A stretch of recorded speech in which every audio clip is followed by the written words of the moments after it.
Of course it's not fun anymore. Not since he left. Recently, I've been seeing more and more people saying the same thing. Music isn't fun anymore. Something has really changed with music. Is it just me, or music has not been hitting the same? No one will remember these songs from today 3 years from now. There is never a new music release that's enticing anymore. Everything is just such a letdown. They're such safe, run-of-the-mill pop songs. I feel like I don't get the same enjoyment out of just listening to music that I used to. And it's hard to describe. Well, I don't think it's just me. A pretty excellent selection of songs in this top 10. Oh hey, that's me from my Songs of the Summer video last year. Wait, now I'm referencing someone who's referencing me. This is getting too heady. But all these folks, Mr. Beato, Mr. Donovan, Mr. Balls, they make interesting points. I can't claim to know exactly why someone might feel this way. You know, they know themselves better than I do. I'm not their dad, I'm not their endocrinologist, but I do have options, and hopefully at least one will resonate. And maybe the rest will piss some people off. Anyway, let's start with the least likely option statistically.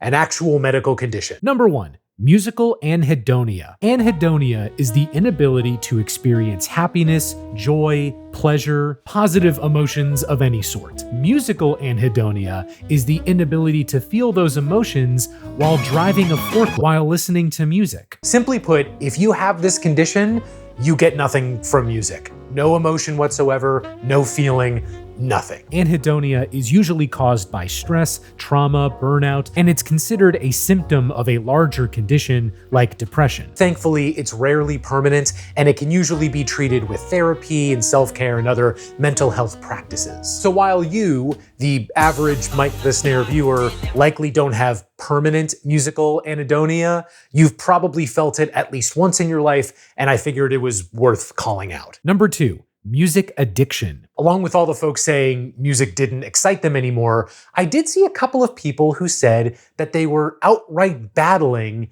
an addiction to music. A lot of people become dependent on music. They listen to it so much that it actually loses the meaning that it has. This music was deteriorating my mind. Listening to music all day is no different from scrolling reels or hitting the vape or playing Subway Surfers. But I found that taking out the AirPod and just listening to silence is a blessing. I will be fully honest here.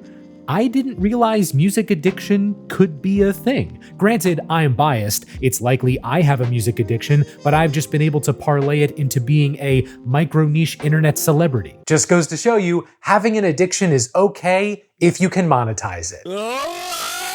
So watching these testimonials made me realize how music, like anything that releases good time happy brain chemicals, can be addicting. Constantly playing something in your ear, wearing those dopamine sensors out until your enjoyment of music is dulled down. Like a condition where you don't get enjoyment from music at all. There should be a name for that. The problem though is that these testimonials can get into dicey territory for me personally. Like, no hate to any of the people I've featured in this video, but with the way some of them were talking. Couple that with the fact that modern music is fucking garbage. It's usually degenerate sexually. When they're just speaking about money, when they're just speaking about women, when they're just speaking about drugs and alcohol and stuff like that. It encourages drug use, it encourages violence, it encourages negative emotional states. I felt like they were close to ranting about how rap music corrupts the soul, or how woke is ruining society.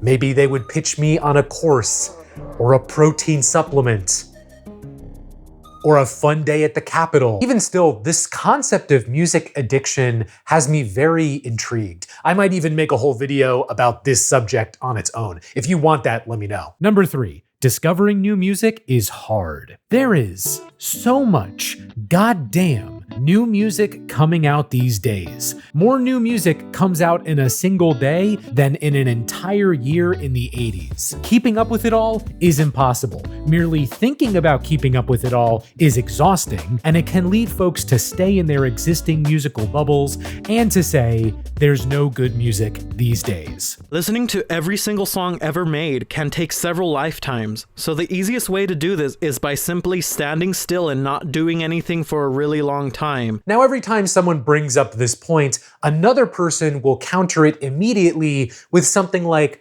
what are you talking about? There's so much great music out there today. This statement is not wrong, but, and I feel like this might piss some people off, it doesn't actually matter that there's a lot of great music being released in this day and age. In fact, it's actually irrelevant. And it's irrelevant for two reasons. One, science. It's the paradox of choice, a legit scientific phenomenon. An abundance of choices is not actually good for us, and simply pointing out that there are lots of choices is not a solve. It's like, imagine you're fishing in the ocean and you can't catch a fish, and when you start complaining, your buddy says, "Stop whining, there are so many fish out there." Cool, man, thanks. Really helps. And two, it blows the scope of this conversation out of the water. This conversation is about popular music at large, not just about us music nerds who unironically know what a Scrabble is. It's also about folks whose musical engagement begins and ends with Taylor and Morgan and Bad. They're listeners too with us. We're all in this together. You know what I mean? Not everyone has the time or energy to fully dedicate themselves to finding new music. And yes, this is the easiest time in history to discover music, but like, have you ever put off sending a quick email? Have you ever needed to do something really easy, yet it took you an insane amount of time to do it? Just because something is easy to do doesn't mean you always have the desire to do it. This bit also connects to the last option, which is very controversial, but I'm getting ahead of myself here. And you know what? While I'm out here potentially pissing people off, let's take it one step further. Number 4, people want imperfections back in their music. I've heard this a bunch as AI music continues to rise. It's almost uncanny how perfect some songs are. You know, we've perfected the soul out of music. And to be honest, I disagree. One of my favorite quotes is from the Slate writer Sam Adams. It's about online journalism, but I think it applies to any kind of media. It's about what the audience wants, not what they want to want. Spend enough time engaging with any medium, and you'll find that the world its most vocal enthusiasts say they want is often very different from the world that actually exists. And that's not to say that those enthusiasts are always wrong or they don't have valid opinions, but there is a disconnect. When it comes to music, I think people say they want imperfections until they actually get them. The weird mixing at Bad Bunny's halftime show, Alex Warren's in-ear mess up at the Grammys.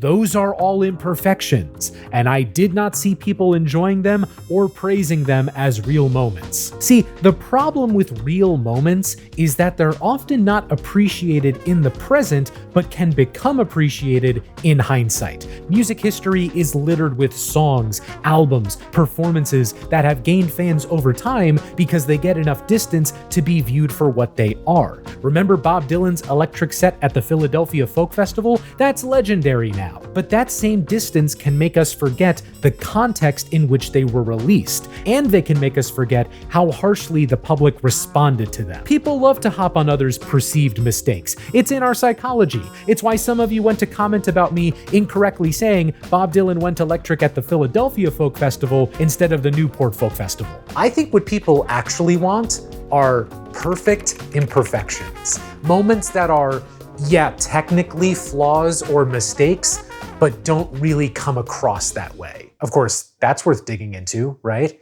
Have we built up a society where we have to be performing at peak levels all the time, regardless of our own humanity? Do we have to slave away for those around us for our entire lives? Is this next section about... Number 5, capitalism. I don't mean capitalism in terms of our productivity, I mean the feeling of living under it, the hopelessness that can come when our own individual actions don't manifest the change we want to see.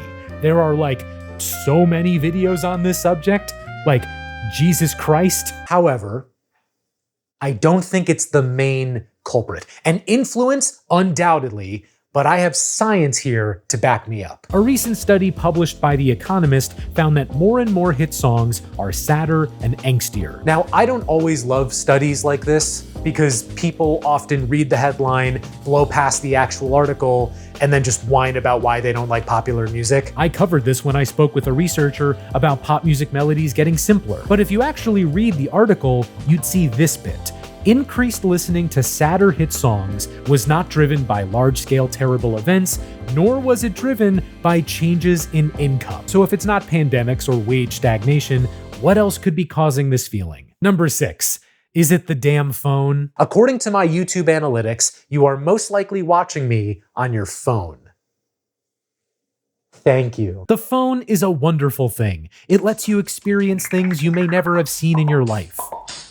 Wait, that's from my private collection. Stop the video. But the phone is also awful. It's a portal to seeing the thoughts and opinions of the majority of the world's populace, which means you have to see things like this. And it can also impact our enjoyment of music, not just seeing so many different takes on the artists and songs we listen to, but also the immediacy of accessing music. See also those folks I mentioned earlier who are dealing with addictive relationships to music. Spending all your time doom scrolling is very much not good for your health. I don't even have an alternate perspective for this one, not even trying to make sure I don't fit in. It's just not a good thing. You should absolutely take time away from your phone and all of these different social media apps. You should even take time away from YouTube. Except for my videos, you should absolutely still watch them and join my Patreon and subscribe to Nebula and go fishing with me. There's one final option I have, and it might be the hardest to hear. You might be turning into unk. Number 7. You're becoming unk. Unk is short for uncle. Some folks think it's short for uncool, which is a very unk thing to believe. Though honestly, they effectively mean the same thing. You are no longer hip and young and keeping up with trends. There's a statistic that has stuck with me ever since I heard it. The stat is people stop discovering new music at age 33. Now, this is not some sudden all or nothing phenomenon. It's not like, all right, I just turned 33. I don't give a f what Xavier So Based is. You don't stop hearing new music, you just simply don't care about it as much, unless it relates to music you enjoyed as a teenager and young adult. And even when you do click with something new, it will not psychologically hit you the same way a song did in your younger years. Your music taste reaches maturity at this point because you reach maturity at this point. It's sort of telling when a lot of people's ideas for making music fun again is to do things how they were done when they were younger. You know, like do 3 choruses, bring back proper bridges, get a random out of nowhere verse from T.I. I'm also gonna give a quick disclaimer. You might be tempted to go down and comment something like, I'm some age over 33 and I still listen to new music daily. Hell yeah, that's awesome, I'm happy for you. Your anecdotal experience is not a counterpoint to large-scale data like this. I'm not trying to discredit your experience here, it's 100% valid, it's just, it's not equal to what I'm presenting here. But there's another reason for this great unkening beyond psychology. Around the age of 33, people start getting married, having kids, picking up responsibilities that keep them from chugging Rate Your Music album lists. Having kids is a big one specifically. The same study I referenced earlier noted a steep drop-off in new music discovery when a person's listening became primarily children's music. Now, I can't simply tell you to enjoy all new music that comes out. A, because that goes against your own taste and psychology, and B, because I don't want to tell you how to live your life. Again, not your dad, not your epistemologist. Here's what I'll offer. Our relationships with music should not be... Thank you. Our relationships with music should not be defined merely by consumption. There is a beauty in recognizing the world changing around you, seeing new things come to fruition and captivate the culture, even when they might not captivate you specifically. That's not to say the world is perfect, it very much is not, nor does it mean you should just accept every change around you with no further thought or questioning. But at least when it comes to popular music, it's a representation of us, our culture, how we relate to one another. And recognizing it as that opens up more possibilities for enjoying it. Then again, I'm coming from a unique position as someone whose job it is to reckon with and talk about music. If I'm ever saying all music sucks now unironically, I'm gonna need you to pull an Of Mice and Men on me. Anyway, I hope one of these options felt especially right to you. If that's the case, feel free to ignore all the other ones where I might be wrong. But I wanna hear from you now. Is music still fun for you? Is your relationship with it changing? Let me know in the comments. And if you enjoyed this video, check out this video next.